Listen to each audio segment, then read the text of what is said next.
Are you listening? Show me. In this video, we're going to talk about the importance of active listening in American culture. In my experience learning Spanish, I found that my listening skills have always been stronger than my speaking skills. Even though I'm now fluent in Spanish, I often feel like I need to prove my ability to understand the language. One of the reasons that I focus so heavily on conversation skills, communication strategies, and transition expressions is that they often prove that your language ability is as strong as it is. Like it or not, when we are speaking a language that isn't our first, we often have to show other people that we understand them. If the other person hasn't learned another language, they may not understand that your mistakes do not mean you don't understand the language. Mistakes are just normal and natural. If you've ever been in the middle of an interaction and you got the sense that the other person was doubting that you actually understood them, it may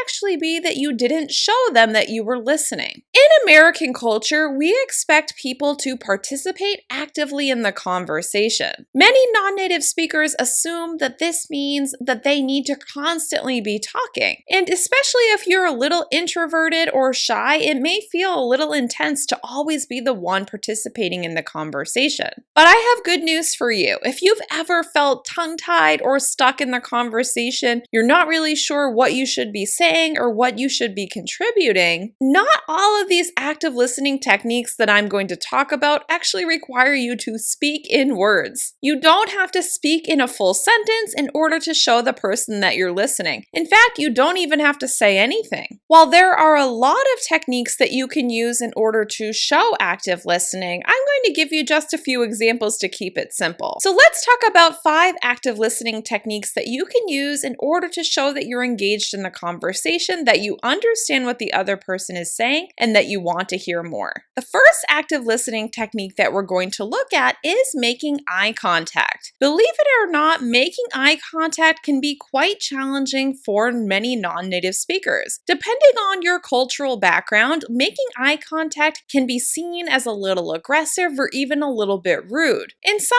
cultures, you show deference to another person by not constantly looking them in the eye. However, if you're interacting with an American, you want to look them in the eye. We expect a person who's actively listening to us to look us in the eye to show that they're paying attention. We connect with other people through this maintained eye contact. You probably have noticed that when you watch the videos, you like the videos where the other person is looking directly into the camera. So I want to encourage you to practice maintaining eye contact when you're having a conversation. Yes, you can look off to the side or look around at some point, but you always want to return your gaze back to the other person. Keep in mind that eye contact does not mean staring. It's not an intense look into the other person's eyes. It's a little more relaxed. You're just gazing at the other person, listening to what they have to say, and showing them that you care by maintaining eye contact. If you start watching American news, American television, or even movies, you'll notice that the characters or the broadcasters always look the other person in the eye. This is how we show respect for the other person and we show that we're listening. Next, I want to talk about another active listening technique that doesn't require you to speak. We're going to talk about nodding your head. Like eye contact, I encourage you to watch native English speakers interacting and pay attention to how much they're nodding their heads. In some cultures, nodding your head may be a little bit more than it is in the United States. In other cultures, you may not nod your head, or even nodding your head may mean something else. But in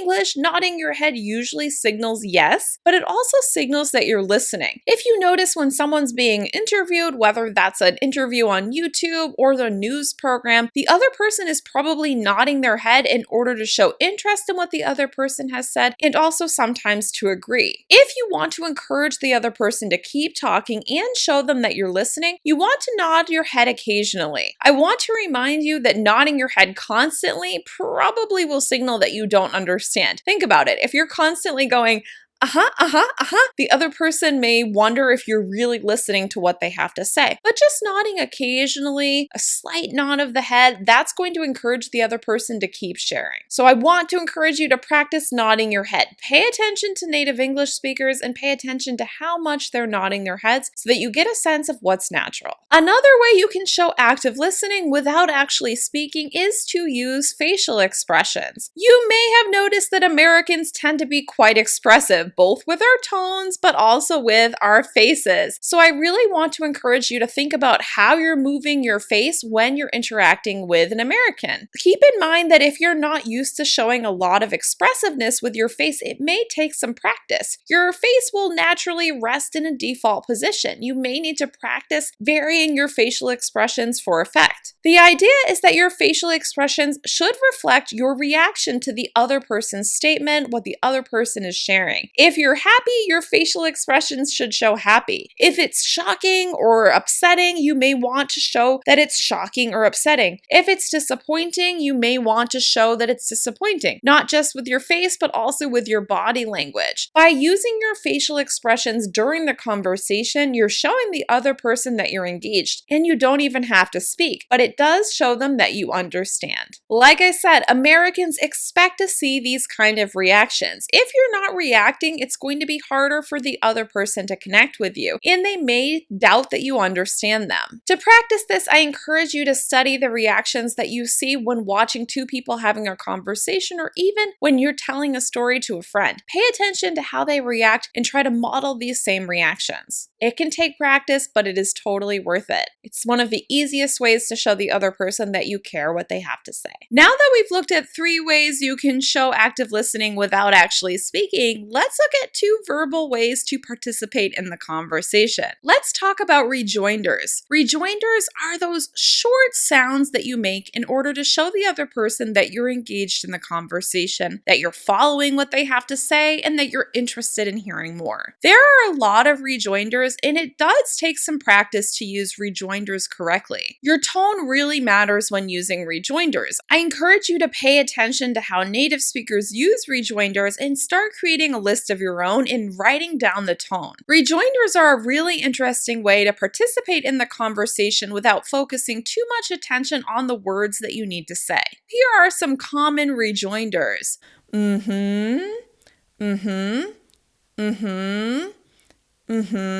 When you make this sound, you're usually telling the other person that you're listening and encouraging them to keep going. In general, your tone is going to sound like that.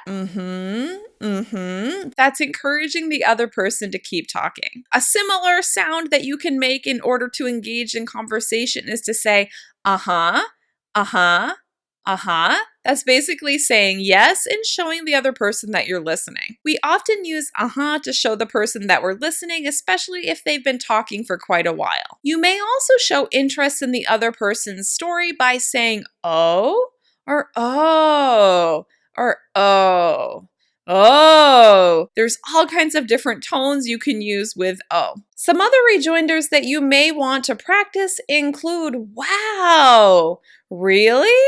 I know. Pay attention to your tone when using these rejoinders. Slightly shifting the rise and fall of your voice can actually affect the emotion or attitude that you're conveying through these rejoinders. I encourage you to pay extra attention to your intonation. If you want more guidance on how to use intonation in these short expressions, I encourage you to check out my course, 30 Days of Intonation. Lastly, if you want to show the other person that you're listening, you can always ask them clarifying questions. If you're listening carefully to what the other person has said, but maybe you want a few more details, or you want them to clarify something because it wasn't entirely clear, you can ask a clarifying question. Your questions will show the other person that you care about what they're sharing and that you want to know a little bit more. I encourage you to practice clarifying questions so that you feel comfortable asking for more details. In addition to clarifying questions, you may want to ask relevant questions questions that encourage the other person to go deeper into their story, share more about their experience, or explain their opinion a little bit more. Anything you can do to show the other person that you want to hear more from them will enable the conversation to go a little more smoothly. Asking questions is one of the most straightforward ways you can show the other person that you're listening and prove that you understand them. Now that we've talked about these 5 ways you can show active listening, I'd love to hear from you. Have you ever been in a conversation where the other person wasn't quite sure you understood them? Have you ever had to prove that you understood what the other person is saying by engaging in the conversation? Or have you used any of these active listening techniques before? I'd love to hear how you are showing other people that you're listening to them. Remember, active listening is expected in American culture, so the more you can practice it and the more you feel comfortable with these techniques, the more native English speakers will be sure that you understand them. And like I said, active listening is a great way to participate and engage in the conversation and will hopefully lead to better conversations and better relationships in English. As always, if you have any questions, please be sure to leave a comment below the video. Once again, I'm Kim from EnglishWithKim.com. I'm your guide to the essential conversation skills you need to sound more natural in English. If you like this video, please give it a thumbs up and share it with a friend. Have a good one. Goodbye.